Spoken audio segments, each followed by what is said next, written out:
I guess now it's been a couple of years ago, he was able to acquire, he had both a septic system and his house that's over Potomac Trail.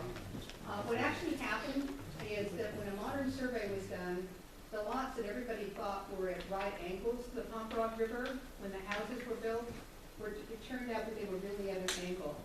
And that's what put the house over the Potomac Trail when it was surveyed. There had never, this is a 1920s old map that was filed for Berkshire Estates, and people had a problem, so there was a commission survey, which was a good thing, so there would be benchmarks and people could find out where the property lines were, but the bad news was that not only this property, but some others ended up being in a different juxtaposition to the lots than they thought. It's actually caused some problems because what happens is for financing and to convey it, to value that property, there's always a problem with having part of the house encroached over Potomac Trail. Potomac Trail has never been used as a passway or a road in any fashion. But it was in I guess I checked the date right, 1988, Mr. Maffeo did an arrangement with the town where he deeded a few of the trails and Berkshire's estates to the town for road purposes, as the town were to do that, in exchange for an agreement that he could swap lots that the town owned in Berkshire Estates for lots that he owned, up to a number of 44. And one of those roads was this Potomac Trail.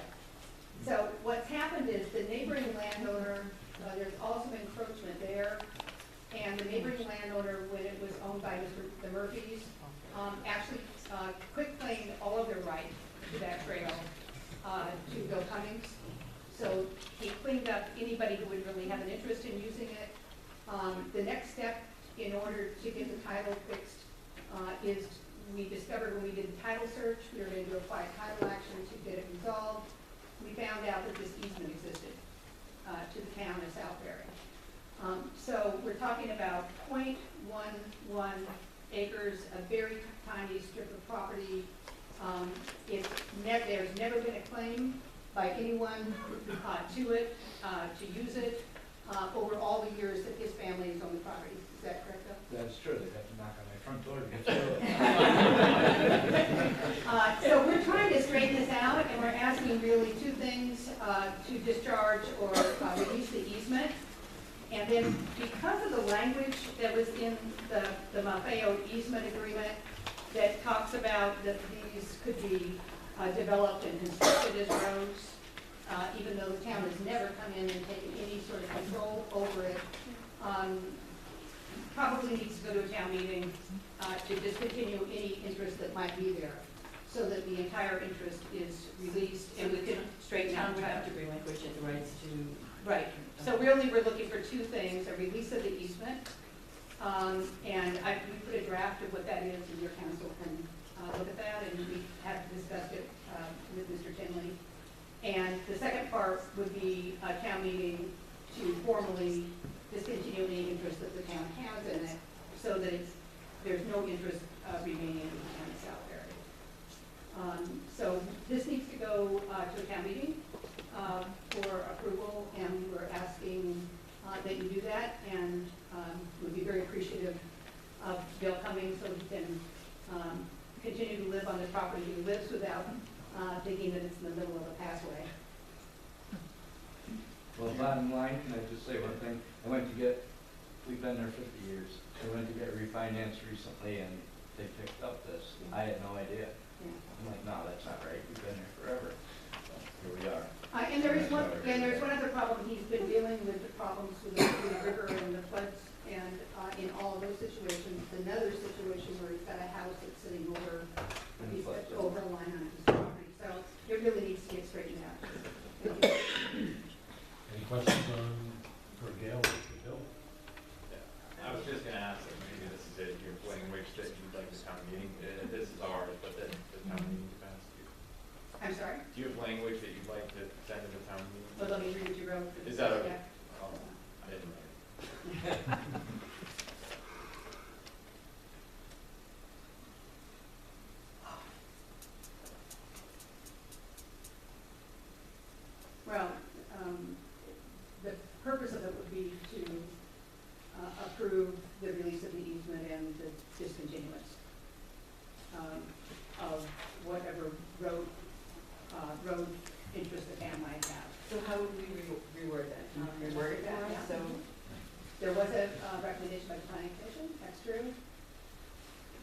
upon the release of any rights the town may hold for the area of Potomac Trail, and to discontinue any highway road, interest that the town may have. If you just add those words, that would do it. All resolution as amended with the word. I'll second. Moved and seconded. Any further discussion?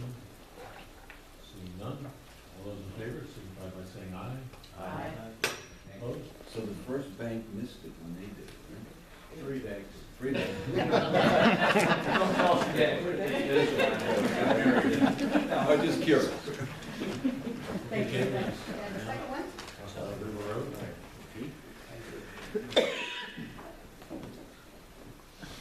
I'm not sure what I did to end up with the most complex, some of the most complex small pieces of property in South Florida.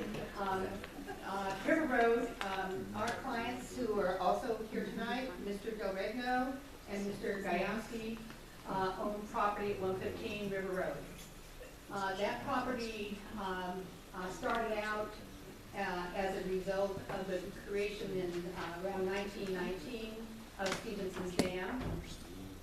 And it's a small piece of property. If any of you would drive over through exit 14 and keep going towards exit 13 and cross over the highway and come down, you'll see a tiny little house that sits actually in a commercial zone that is trapped by Highway 84 on one side, what was Old River Road, which is no longer River Road, on another side, Lake Store, and an impoundment area for Lake Store.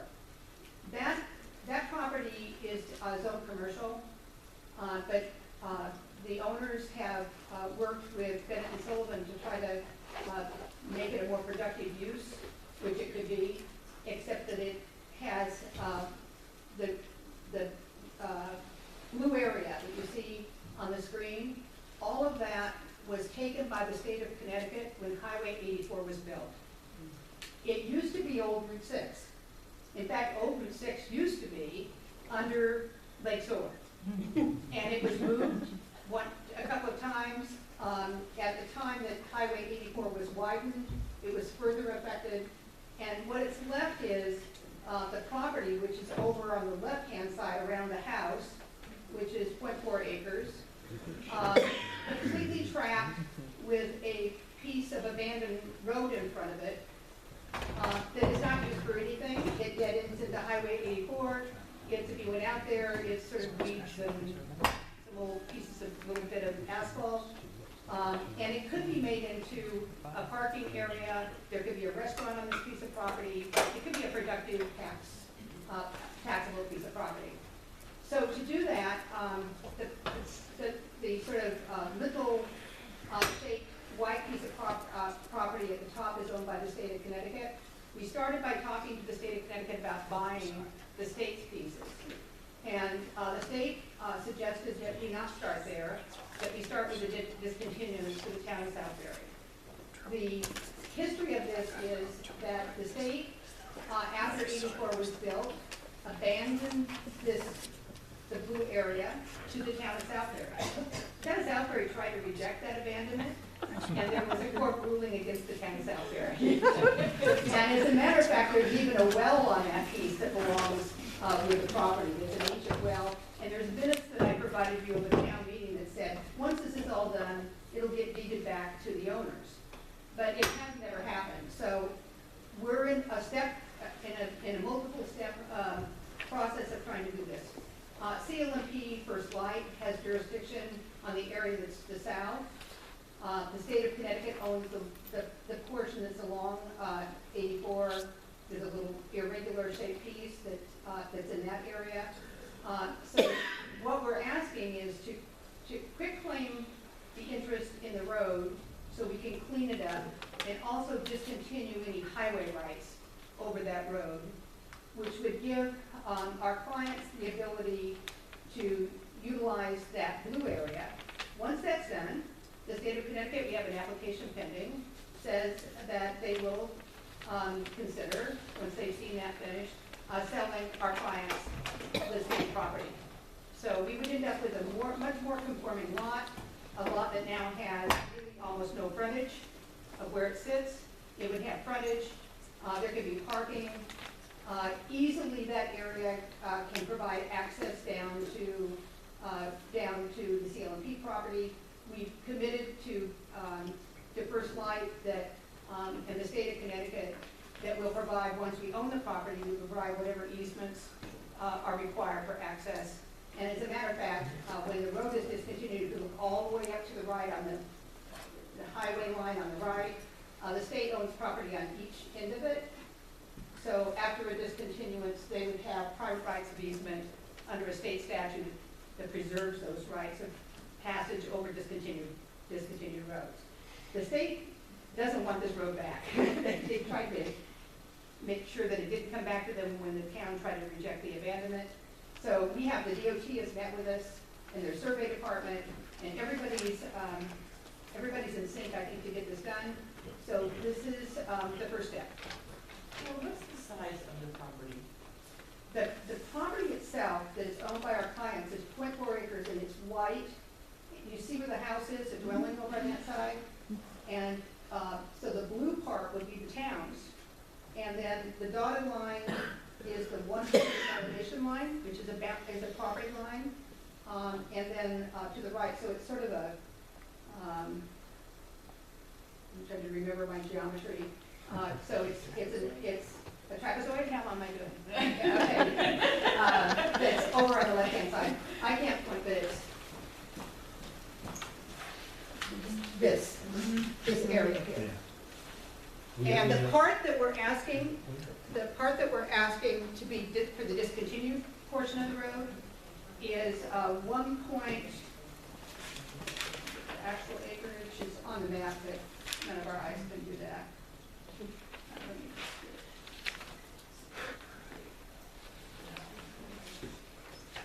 It's a tiny bit over an acre. It's just, you can zoom on it. It's a little bit over an acre. It's over to the right-hand side here. You'll see a notation just over that shows what the property is. It is true that this property is right up against wetlands, so even the property that our client would obtain is going to have wetland review areas. We're not going to be building all over that piece. Mainly what will happen with it is we'll be able to provide some parking. Do we own this land now? It was, when it's abandoned to the state statute says the town has all right, title, and interest in that land. So we own this land? Yeah, you own it as a road. Okay. Are we selling this land or No, donating we're this land? asking that you discontinue the road. Yeah. We petitioned, which we've made you under the state statute to get rid of the road. And we're also asking so that we can clean up the rights in it, because that if you deeded to, be deeded to our client. At no charge? Right, and I mean, the benefit to the town, I believe, is it is zoned commercial. Their intention, from what they've described, is to develop it. Yes. Yeah. Future benefit. Well, right now, there's 0 taxes on that coming to the town. Okay. So we would like to, right now, it's kind of like an orphan piece of land with no value to us, no value to them. If we do quit claim it, then it could have value to them, and then we will get the property tax from it. I mean, But Gail's leaving out the best part, which is, it used to be the location of a very famous restaurant, which was called. The two can come in. Yeah. So for that reason alone, we have to approve it. And there's pictures of it in the historic books of South Ferry. I'm not sure how it works because the historic book says the 1940s, and they claim it was coffee and donuts.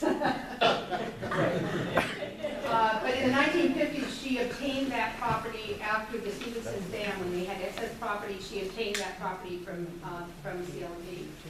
And at that time, she had a road out in front.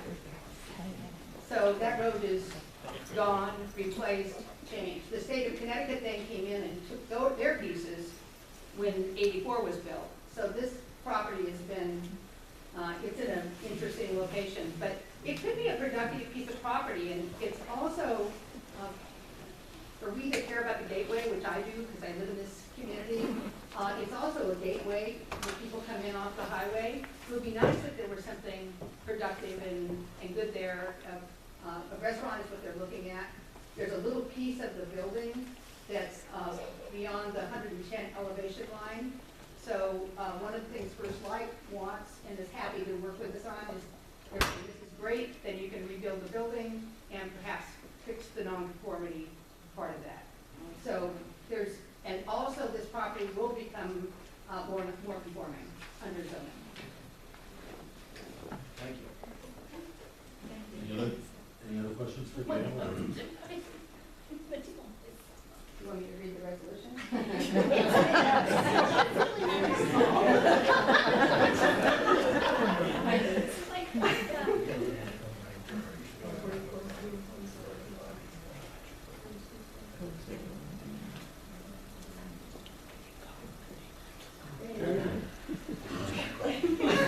You made it nice and big for you. Yeah, discontinuance and releasing any rights is okay. Releasing it, a quick claim is a release of all rights. So that's satisfactory.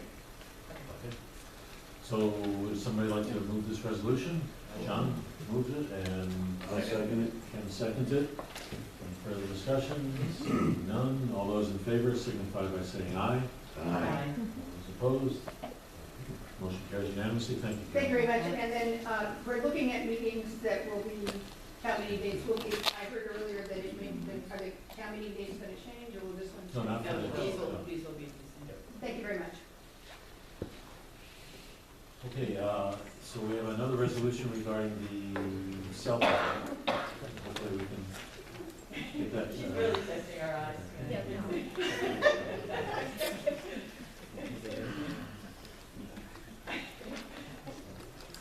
All right, so again, I'd asked Jeff Tinley, our counsel, do I really need something? And he did point out, and for those on the charter revision commission, you might want to take a look at this because the language is a little ambiguous about negotiating, and whether or not the board needs to approve my entering into a negotiation.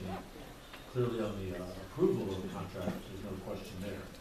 But the other part, so we said, the other part's not as clear, so this is what we put together, so we can start. I'll move that and go ahead. Okay, moved by Ken, seconded by John. Any further discussion? Just as you do this, I don't know, have we reached out yet to the neighbors around the fire? Well, we haven't reached out per se, some have come forward. It's been pretty public that this is, that the proposal Yeah, is. we've had public things before and then have people find out. We might want to notify the neighbors. Yeah. That this is. Because this tower, you're gonna take down the, what I read in the paper, you're gonna take down the 120 and put a 175 or something like that. So we'll put up the new one, get it operational before we can down the road. Same reason. Okay, can I? Yeah, we can definitely take a vote. I just, over the next few weeks, I think before we enter into a contract, it would be great to reach out to any input they might have. Okay. So moved and I think seconded, all those in favor signify by saying aye. Aye. All those opposed, motion carries. So I think that brings us to our last business, the last item under new business, which is the budget. Sounds like we have a resolution to put forward. A resolution, yes. A motion, I should say. I move that a memo be prepared by the Board of Selectmen directed to the Board of Finance to remove $16,000 that is currently in the budget for the storage and office space that I believe is Tom Crow's office, but when we met in. So I'll second. Motion, I'll yeah, second. motion. Motion moved and seconded. Okay, any discussion with regard or questions for Ken? Well, I think just to clarify, to request that the Board of Finance remove it? Correct, the Board of Finance. Okay. Yeah, why did the board of finance put it in? No, it was been in from the beginning. It actually was not, we specifically agreed, we explicitly discussed this item at